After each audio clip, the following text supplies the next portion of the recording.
Hearing Amapiano in South Africa, it is euphoric. Think cloud nine constantly. Even if you cannot dance, all of you're doing this. You get you if even if you haven't got rhythm, all of a sudden it's in your blood. Do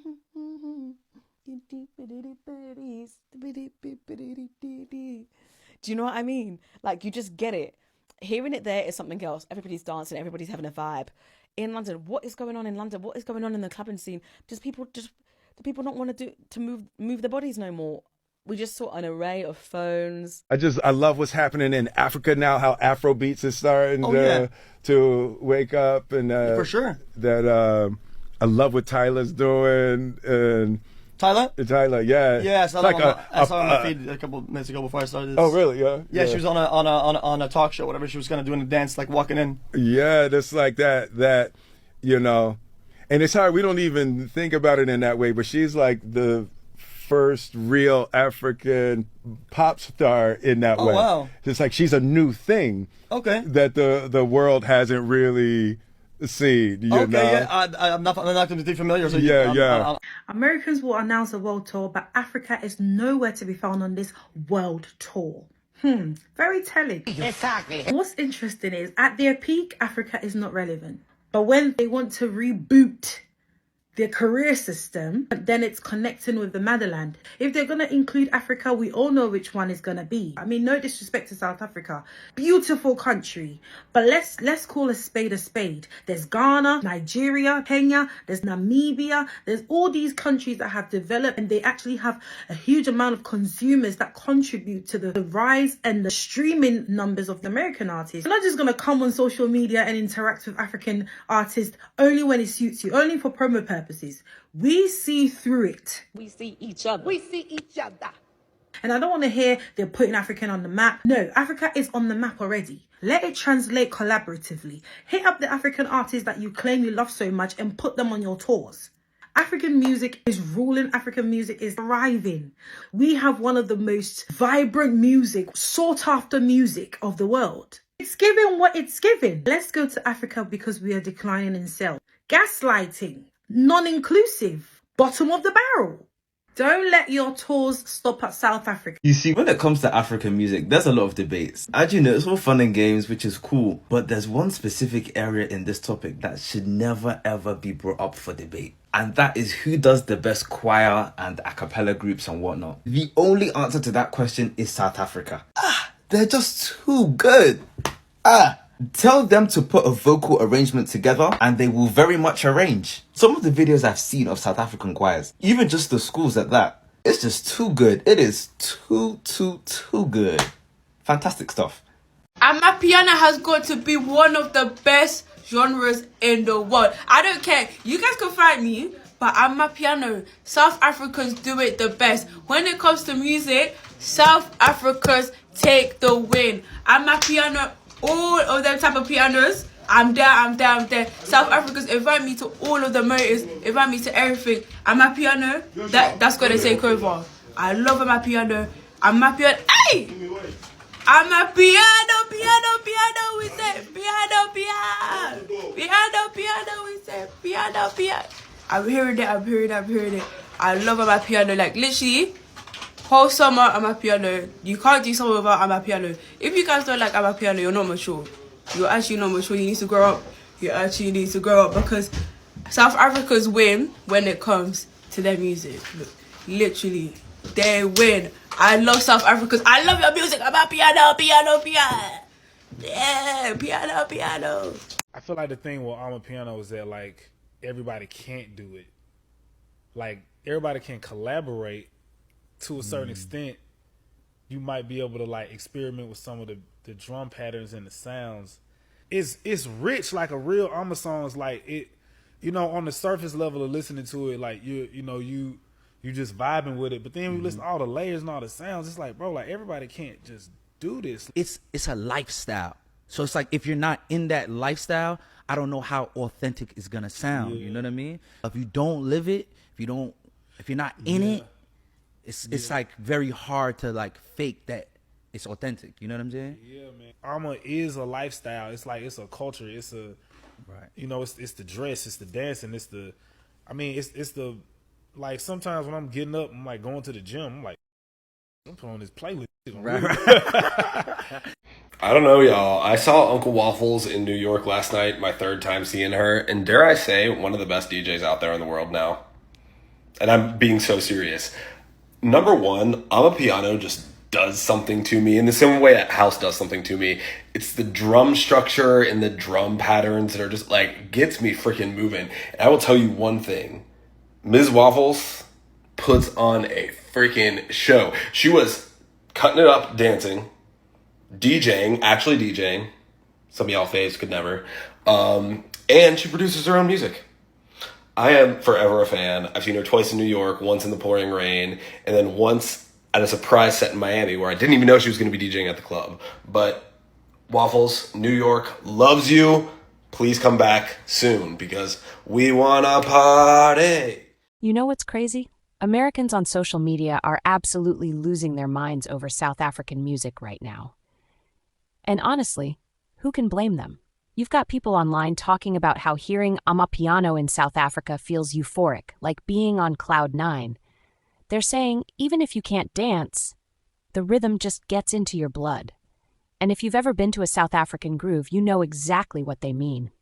There's just something about the sound, the energy, the vibe. It's infectious. Everyone's dancing, everyone's happy.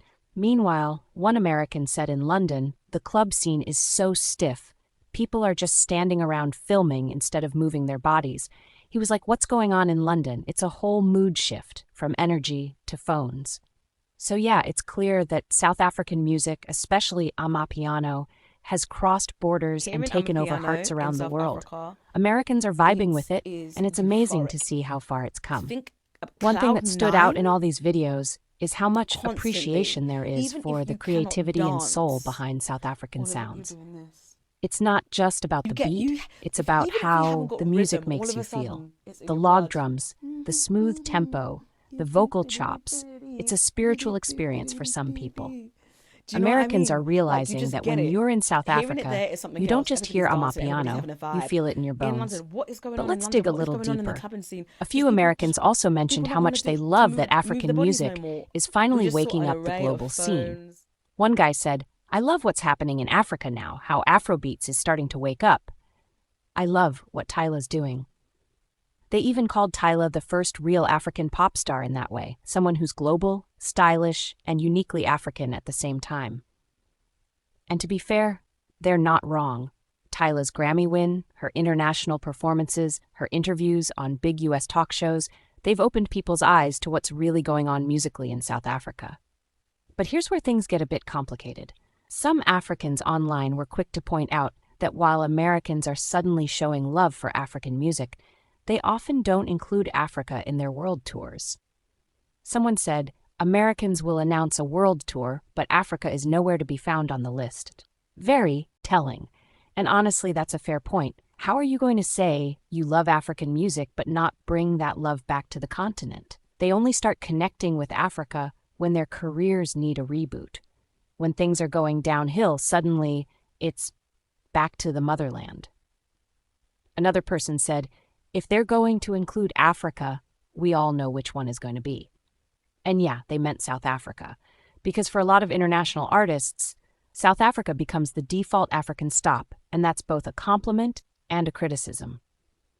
It shows how far South Africa's entertainment industry has developed, but it also exposes how artists tend to overlook the rest of the continent, like Ghana, Nigeria, Kenya, and Namibia, which also have massive fan bases and streaming numbers. Africans are saying, don't just come here for promo or social media clout. Collaborate genuinely. Hit up the African artists you claim to love and put them on your tours. And that's a powerful message, because Africa doesn't need validation. It's already on the map. The music industry here is thriving. We've got Amapiano, Afrobeats, Geekom, Afro House, and so many hybrid sounds that are inspiring producers worldwide. The African music wave isn't just about entertainment anymore. It's a global cultural export. African music is shaping how the world dances, what the world listens to, and even how artists in other continents approach rhythm and production. One of the most underrated aspects of South African music that Americans are also starting to notice is the vocal talent. Some people online said when it comes to choirs and a cappella groups, South Africa wins. No debate. And that's facts. You hear groups like the Soweto Gospel Choir or even school choirs, and you realize these harmonies are on another level. It's precision mixed with passion, voices that can lift your mood in seconds. It's no wonder South African choral and vocal arrangements are often used in Hollywood soundtracks and global performances. Then there's the humor in all of this. Americans are out here singing, "I'm a piano, piano, piano, we say piano, piano," and having the time of their lives. They're admitting that even if you don't like Amapiano, you need to grow up because it's the sound of joy. And honestly, that's the best kind of cultural appreciation. When people from different parts of the world start vibing to something that was born in township studios and spread across the internet, you know it's something special. But let's not forget the educational side of this too. The rise of Amapiano and South African music is also a lesson in how local creativity can go global without losing its authenticity. South Africa didn't copy any global sound. They created something unique, something deeply rooted in their environment and experiences, and the world came to them. That's the beauty of cultural export when it's done naturally. People connect because it's real. On the flip side, one disadvantage that some people pointed out is the danger of cultural dilution. Once a sound becomes global, there's always the risk of others copying it without credit. You've probably noticed how suddenly Western producers are sneaking in log drums or piano-like rhythms and calling it inspired. That's why it's important for South African artists to protect their sound and keep ownership of their work. The global music industry can be tricky. It loves African creativity, but it doesn't always give African artists the recognition and royalties they deserve. Another interesting thing to note is how Amapiano is changing how Americans view Africa. Before, most American exposure to African culture came through movies or stereotypes. But now they're seeing Africa as a leader in music, dance, and innovation. They're seeing African artists performing on big stages, collaborating with global stars, and still keeping that African flavor intact. It's reshaping perceptions. So overall, the reaction from Americans shows two things. First, they genuinely love South African music, its rhythm, its emotion, its energy. But second, there's still work to be done in building equal collaborations and recognition. Appreciation is great, but inclusion is better. Don't just love the sound, love the people who create it. If you think about it, this whole trend is a cultural exchange in real time. Americans are catching the vibe, South Africans are seeing their work celebrated globally, and the rest of the world is getting a front row seat to African creativity at its finest. Music is doing what politics can't. It's bringing people together. So next time you hear that sweet log drum drop, just remember, this isn't just a beat. It's history in motion. It's Africa's sound echoing across the world, one piano note at a time.